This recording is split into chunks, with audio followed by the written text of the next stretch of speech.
So now that we have our main drums down, I started adding the instruments to this. So there's basically two different ways, in my opinion, to do Weeknd style beats. You can pick a nice little kind of pad or something kind of eerie, and then you can add just tons of different automation and stuff like that to it to kind of get an interesting sound. Or you can layer, and by layer I mean you can use kind of a regular sound, but then add other different sounds to it to really complement it and get a more interesting kind of thicker and more complex sounding patch. So in this tutorial we're actually going to be doing more of the layering. In a future tutorial we'll also cover more of the automation style technique.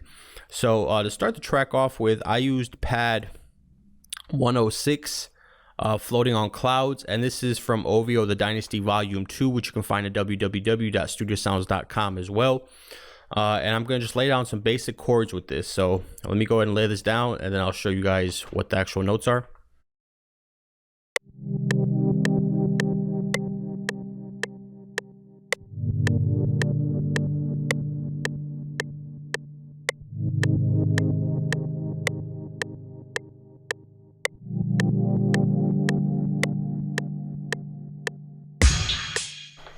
Okay, so we have something like that. Excuse that little drum drop. That was not part of it. But basically, it's a couple chords like this. I'll just run through them real quick. First chord is C, D sharp, G. Second chord is G, A sharp, D. Third chord, G sharp, C, D sharp. And then the fourth chord is A sharp, D, F. And then I added a G on top of it just to make it a little bit more dramatic sounding and just not make it kind of as sweet sounding as the other chords are. So just add a little bit of a dramatic effect to it. And then what we're going to do is we're going to go ahead and assign a free mixer track to this, and we're going to cut a good amount of the lows just so that doesn't interfere. And this pad, if you listen to it, has just a cool kind of unique tonality to it. It kind of almost fades out on its own, and then it's also a nice smooth pad kind of mixed with a gate sound, so it's just an interesting sound to use by itself. So once I had that, basically I added patch 108. Again, this is from the OVO The Dynasty Volume 2, again patch 108, Fond Memories, and I'm going to layer this with this track. And basically, if you want to, you could just copy and paste this, and then you're going to shorten these up. They're not going to be quite as long because this sound has a much longer release time than the other one, so it doesn't really decay as fast.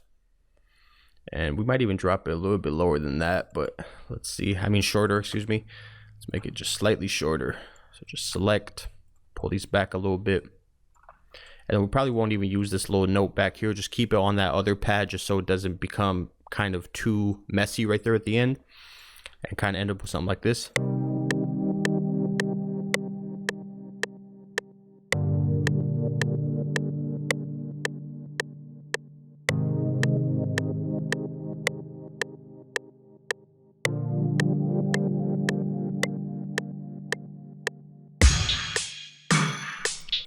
Okay, and what we're going to do with this one, again, assign a free mixer track and just slightly roll off the lows.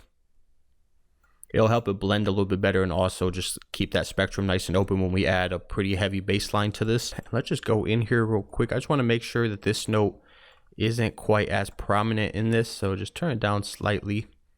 All these patches in this bank are velocity sensitive, so you want to make sure if you do have something, you can basically turn the sound to a completely different sound depending on how hard you're pressing a note.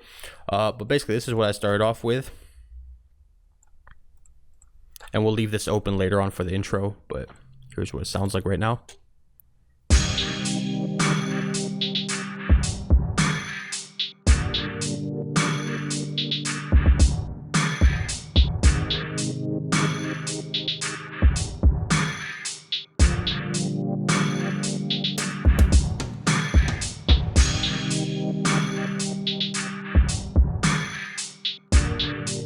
Okay, so it has that kind of nice, more serious, sad type tone that you hear in his tracks a lot. So if you are doing a track like this, you do want to use minor chords. I personally, my scale for this is going to be C pure minor, so you can look that up if you want to use that in yours as well, and find some different chords if you just want to flip it. But this is basically where I started off with the track, so let's jump in the next section and add the other elements.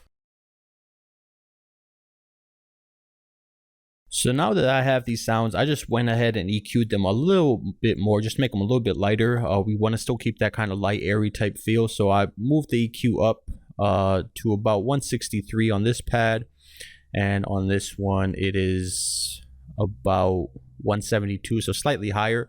Just get a little bit more of a light type, airy type sound. So if you kind of listen to how this kind of works right now, it's pretty full right here at the beginning, and then it kind of fades out a little bit right here towards the end. So to me, when I was listening back to the track, it just felt like, okay, there's something that can be added over here just to make it slightly more interesting and add a little bit more drama and kind of a more complex type sound, almost give it the feel that this is kind of building or morphing into something else. So I found this pad, which is the 122 tape reverse pad, and this again is OVO The Dynasty Volume 2. And I added just some simple chords with this as well, just on a higher octave. So let's go ahead and lay this in here, and then we can kind of decide exactly, I guess, where they should go.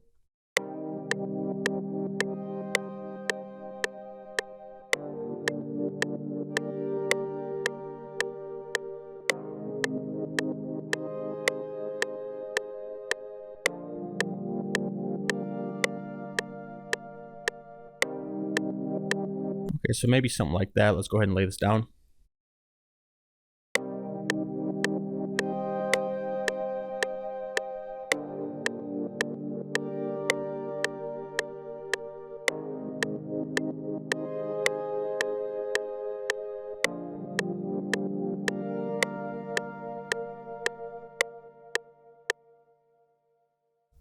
Let's just go in here and kind of see what the timing is like. So let's bring these back slightly. When recording these videos, you get a little bit of latency, so I tend to be a little bit early when I'm recording stuff. But basically, this is what I have. I'm going to be 1 octave up from my original, so still layering. You have kind of more of a mid to low type sound with this pad. It's kind of nice and thick and heavy. Then you have this pad, which is a little bit more airy, a little bit sharper. And then you have this pad, which again is even more airy, so it's more stacked on the top end again, and it has a little bit more movement to kind of build the suspense that I was talking about. And we have this on effects channel 7. Let me actually play this real quick, but here's what it sounds like just by itself.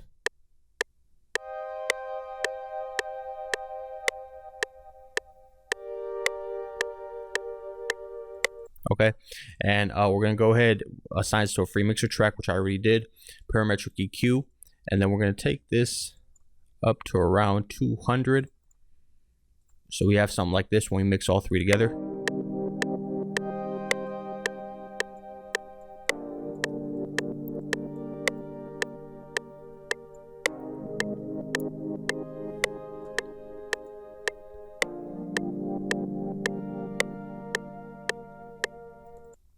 So when we add everything to the drums, this is kind of what we have so far. And make sure that you unsolo it first.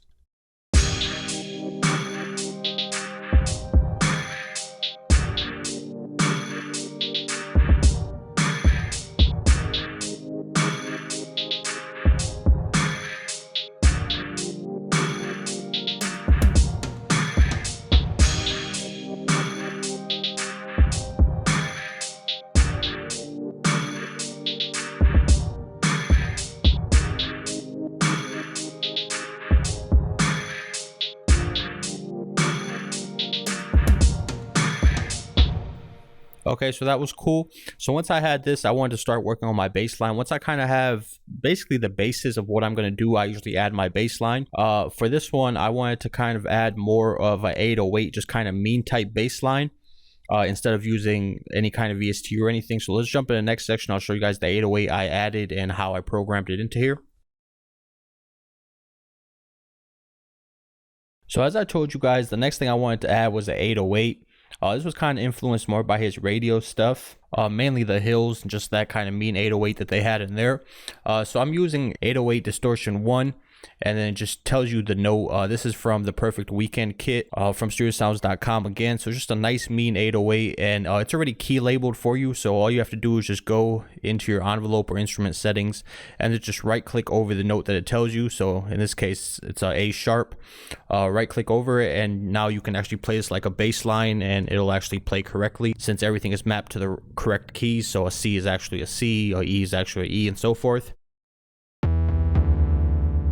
Okay, and before you actually play anything, make sure that you have cut itself on. So just a nice heavy 808. And then what we're going to do is we're going to go ahead and truncate it just so that we can have it come in and out when we want, and it'll just cut off. So now what we're actually going to do is just start laying down our bass line for the track. So I'm going to just start with just a regular C, and I'm going to turn these all the way up. I'm just going to start with a C. Basically like this. Then I'm going to go up to A sharp. And I'm going to use two little notes kind of as a little run up to this note. So I'm going to use a G and a G sharp, all part of my scale. I'm going to just shorten this one up slightly. Then I'm going to go ahead and bring it down to just a regular G. Then bring it back up to the A sharp. Down to the G sharp. G sharp again. And then we're going to do a little slide, so make sure you select your little slide tool, and this is going to slide down to your regular C. So this is what we have so far.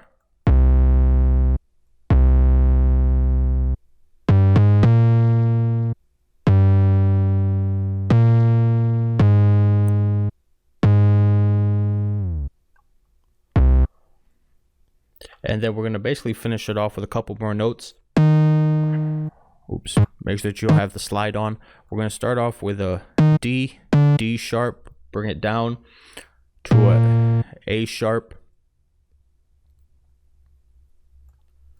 And then I'm going to go up to a F. Just elongate that slightly, and then I'm going to activate my slide function again, and I'm going to have this slide down to F. So this will be our bass line right here, and this is all based on notes in the scale and notes in the chords. So if we actually copy and paste this, oops, Control C, Control V, if we paste it into here, you can actually kind of see where a lot of these notes are coming from. So you have the C from the first chord, G, it's at the top end, this is part of the scale. Then you're going up to an A sharp, which if you look down here in the second chord, there's an A sharp in there as well. A G, which is the root note of the second chord, up again to the A sharp, which is the second note in the chord. Then you're going to go up to a G sharp, which is the root note of the third chord, G sharp again. Basically going from the top end, just kind of doing a little rundown on the scale. Then you're going to go to an A sharp, which again is the root note of the last chord, F, which if you look at it, would be the top note over here,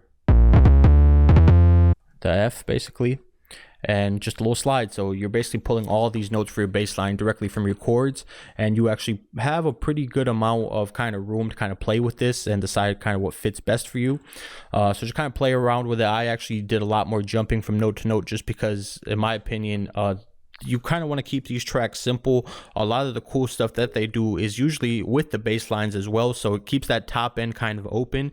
The way he uses his voice a lot is kind of like a lead instrument type sound, so I don't really like to get super crazy with the top end leads. I'll add like a nice little pad or something just kind of simple on the top end, but I want to do more of my work on the low end, just simply because that's how he uses his voice. He technically uses it almost as an instrument, so you don't really want to fill up that top end too much.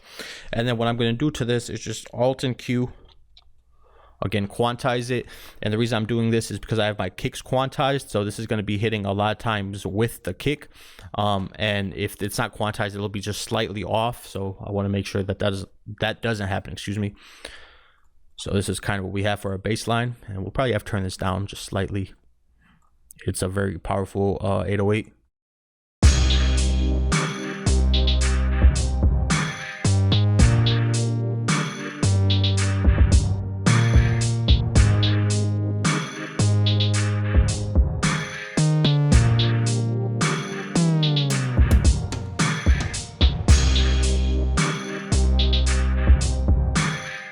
And just one thing I want to make sure that we do, is we want to make sure that we select this A sharp up here. So this is on a slightly lower octave. We're still selecting the A sharp, but as you can tell, the further down you go, the further presses your middle C up. So this one was a little bit higher than I wanted this whole low pattern. So if I just right click on the A sharp above it, it's going to take it down. So it'll be a little bit lower. Okay, so we have something like that.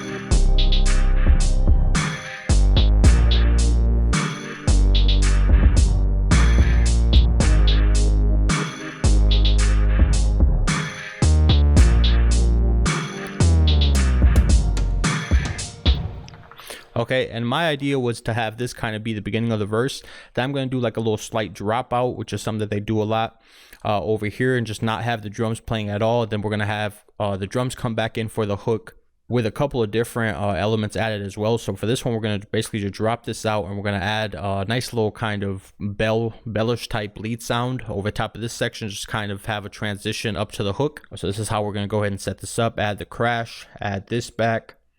And make sure you just keep your chords in here. So let's jump in the next section. I'll show you guys a little piece that goes right here. And just to quickly elaborate before we go further, I thought a little section I didn't really explain too well that might confuse some people. When I say that all our kicks, our 808s are key labeled in the perfect Weeknd, this is what I'm talking about. If you look at all these little 808s that we have in here, they all have key labels at the end. So basically you know exactly what the key is or what the note of the 808 is. So you can just go in here, right click the note, and you're all set. You don't have to think about it any further. But if you ever do have an 808 where you don't know what the actual key is, all you want to do is open up Edison and just drag it in there. And then you just click right here, detect pitch regions, and it'll tell you like A sharp for this. And now you know what the actual note for the 808 is, so you can actually play it in tune and actually be in key with it. So something a lot of people miss, and it really kind of messes up a beat if the 808 is out of tune. But regardless, I hope that kind of clears it up a little bit. So for this next little section, I found this note, PL Strawberry Smoothie, and it's kind of like a pluck type sound, but has a little bit of a higher kind of release sound. So it's a little bit more dramatic than just your standard kind of pluck type sound. And I'm gonna basically just play 3 notes with this. And we're gonna let's just go ahead and select this little section and lay down these 3 little notes, and then I'll show you guys what the notes actually are.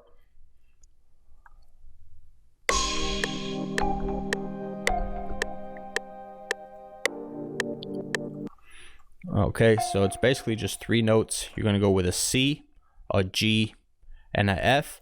If you look at these 2 notes right here, they're basically 2 notes from the first chord, which is just a C, D sharp, and a G. So you have a C and a G, and then the F is just kind of complemented, still part of the scale.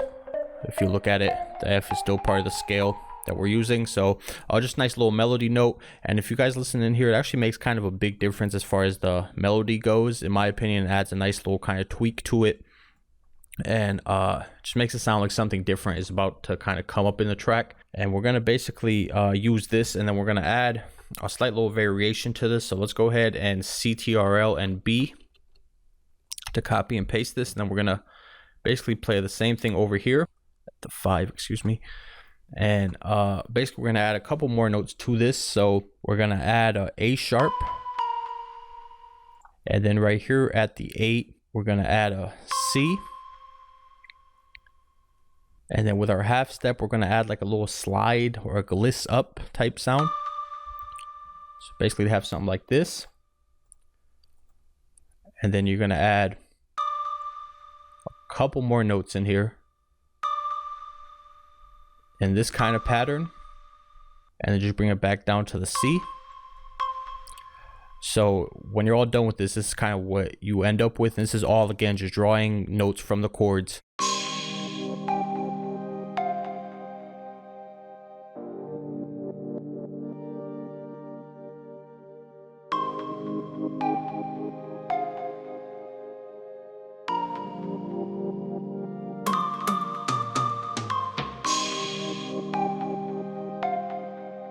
Okay, so in my opinion, that sounded really good. It gave it kind of a nice melodic vibe leading back into the hook. And it was a nice kind of little pre-hook section, a lot more melodic in my opinion than the verse, but still not overdone, still not too crowded, and still not as big as the hook will be. So the next thing I need to do was just a nice little transition effect to bring it into the hook and kind of build suspense for the hook. So I used Massive and I used the FX synthesizer, and this is from the Good Book kit from SeriouSounds.com again, which is a good music style kit, but it has some really great effects and risers in here. So I'm going to use basically an uplifter instead of a downlifter. An uplifter means like the sound's actually going to transition up, so it's going to build energy, versus usually when you use a downlifter, you're going to use it if you're going to go into a more kind of slow type pattern, or maybe like a little breakdown. Maybe you're going into a bridge, or maybe you're taking it from the hook to the verse. But I want to build suspense, so I'm going to use an uplifter.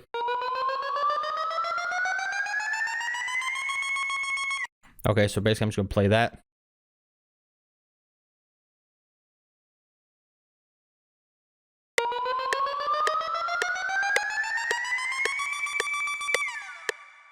So we just have something like that. And we're going to add that over here. And we are going to assign a free mixer track to this and just cut a lot of the bottom end. It's just not needed.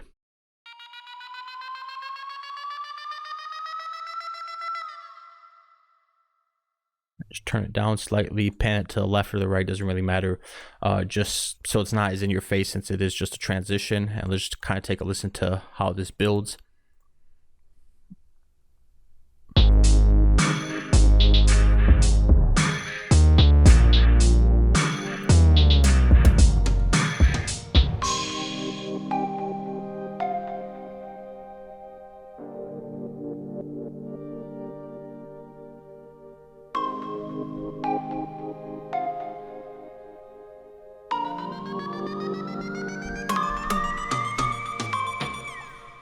And then when it drops to the next section, that will be the hook, where we are actually going to change up a lot of different things. So look out for the next tutorial covering the entire hook section, kind of finishing the beat up. I hope you guys learned something new. If you want more tutorials, www.beatgenerals.com. There's over 140 tutorials where I cover, you know, any and everything, basically everything from trap to R&B to hip hop to pop, and everything in between. But anyways, thank you for watching. Make sure you like and share the video if you enjoyed it, and look out for the next chapter.